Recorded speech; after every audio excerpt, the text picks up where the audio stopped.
If you forced me to pick three, I think I'd open up with Watson and Dravid at their peak, and I'd have Jinx Rahane at number 3.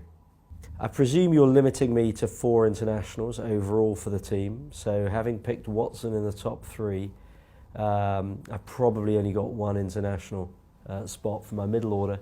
So I'm probably going to go with Steve Smith at 4.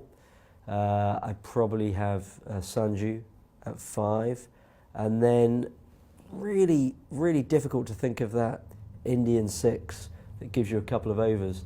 And if we're picking our all-time 11, I think someone that did an amazing job for us for a couple of years was Stuart Binney.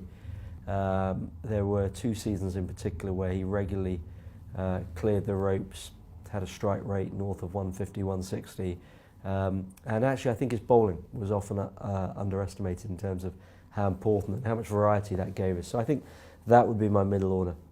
Gosh, if I had to pick 7 to 11, I think at 7 I'd have Yusuf, just to give you that extra depth in your batting. I'd 8, I think you'd have to go with the greatest spinner of all time, the great man himself, Shane Warne.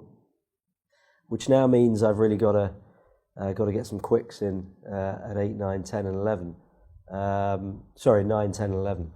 I think the 9 slot would go to, this is a tough one, whether you go with Chris Morris or Jimmy Faulkner.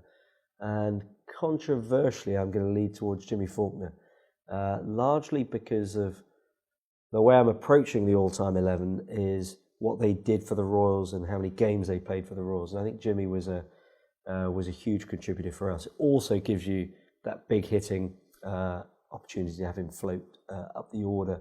So probably Jimmy Faulkner, Munaf Patel.